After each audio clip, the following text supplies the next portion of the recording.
जय हिंद मेरे प्यारे विद्यार्थियों, आपका अपने यूट्यूब चैनल आर के वर्मा मैथ्स स्पेशल में स्वागत है मेरे दोस्तों। जैसा कि आप सब जानते हैं कि यूपीपी का पेपर यानी 23 तारीख यानी कल से स्टार्ट हो रहा है मेरे भैया। और आप सबको पेपर देना भी बहुत बेहतरीन तरीके से, लेकिन उस पेपर को देने से पहले कुछ सावधानी बरतनी है। कुछ मेरे तरफ से सूचनाएं आपके लिए हैं, जो आपको बहुत ही बेहतर होगा।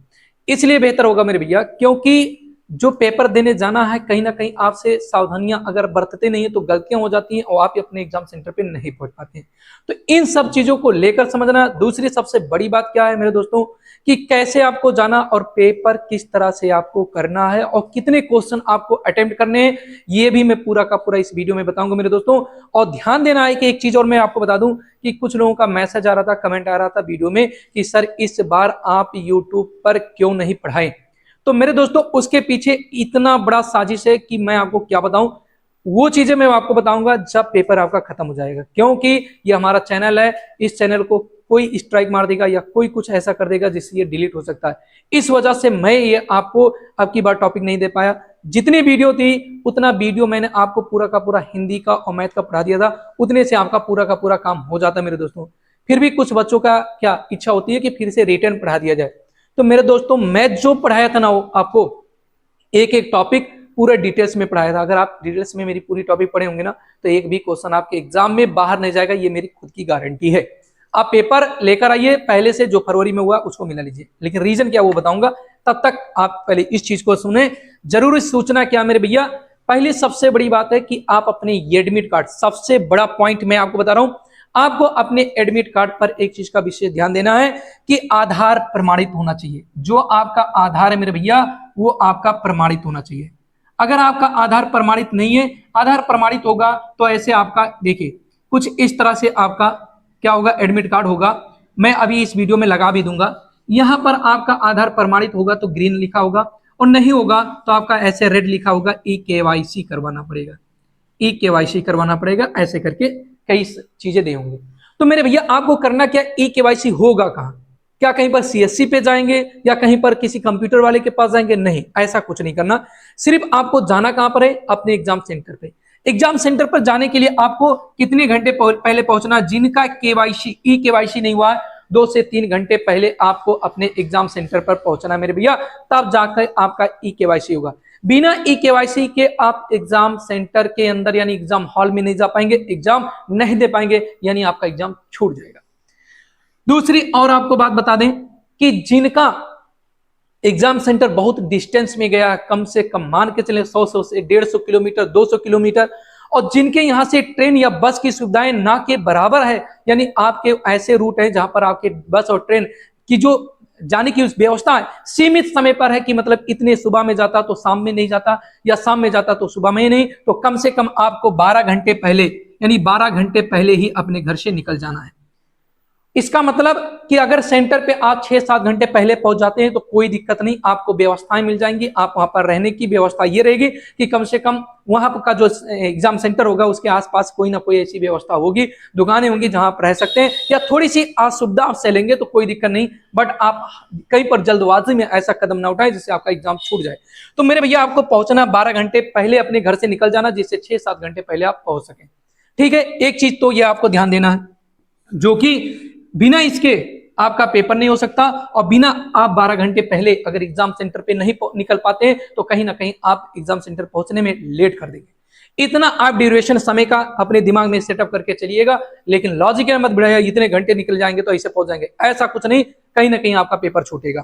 और ध्यान देना, गेट क्लोजिंग के टाइम से पहले तक अगर आप नहीं पहुंचे हैं तो ध्यान देना इस बात का कि आपका पेपर नहीं हो सकता, नहीं हो सकता, नहीं हो सकता।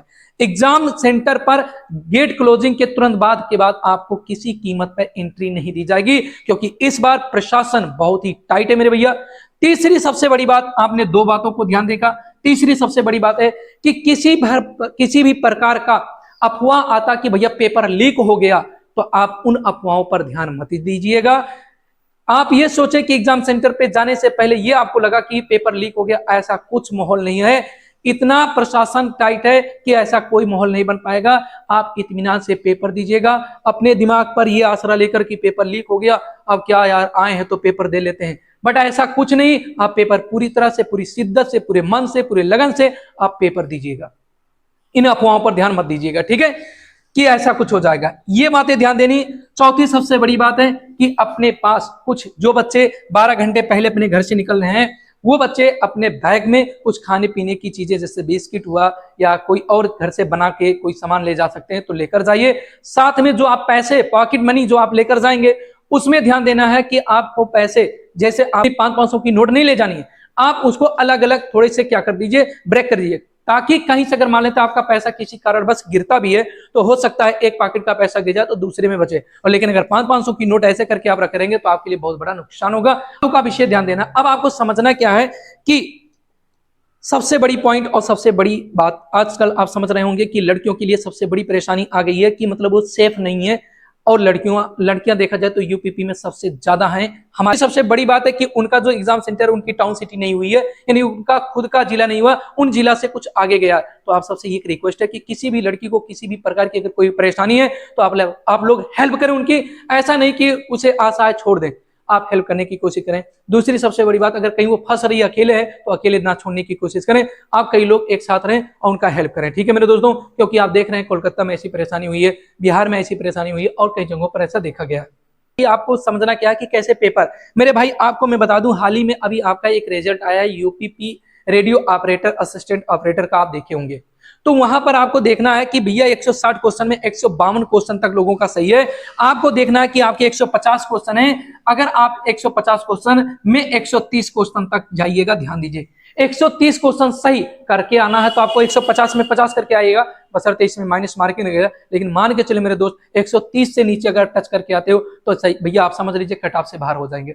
अभी आपको मेरी बात ये नहीं मान सही पड़ रही है ना, लेकिन जिस दिन आपका पेपर खत्म हो जाएगा, जिस दिन आंसर किया जाएगा, आप खुद इस बात को हमारी मान लेंगे कि भैया 130 क्वेश्चन से नीचे जो टच करके आया है वो आउट हो गया है, वो अपने सिलेक्शन यानी कट ऑफ में अपने रेंज से बाहर हो चुका है। 130 से नीचे क्वेश्चन आपको करके नहीं आना है। अगर आपसे अच्छा बेहतर पेपर हो जा रहा है तो आप 140 145 तक चढ़ा देंगे, कोई दिक्कत नहीं है। ठीक है मेरे दोस्तों, तो इस बात को आपको ध्यान में रखना है। ये भी मैं आपको बताऊंगा कि आखिर वास्तव में ये मैंने पेपर की तैयारी क्यों नहीं करवाई, वो मैं आपको बताऊंगा जब 2-3 पेपर खत्म हो जाएंगे, यानी मान के चले 30 तक। और एक चीज मैं बता दे रहा हूं कि जितना भी 24 तारीख को जो पेपर होगा उसका हम लोग सेंटर पे जाके खुद कोशिश कर रहे हैं कि सेंटर पे जाके बच्चों से पूछा जाएगा कि कैसे कैसे क्वेश्चन आए हैं, तो उसका एनालिसिस हम लोग कराएंगे। वहां से क्वेश्चन आप कर सकते हैं। अगर चैनल पर नए हो तो चैनल को सब्सक्राइब कर लीजिए, वीडियो को लाइक कीजिए और इस वीडियो को लोगों तक शेयर कीजिए, हर ग्रुप में शेयर कर दीजिए ताकि सभी को सुविधा मिल जाए, सभी के दिमाग में ये सेटअप भी बन जाए कि हाँ भाई ये चीजें हमारे दिमाग में नहीं है, कहीं ऐसा तो नहीं गलतियां हम करने वाले थे, तो कम से कम इन गलतियों से वो बच्चे बच जाएंगे। तब तक के लिए जय हिंद, वंदे मातरम।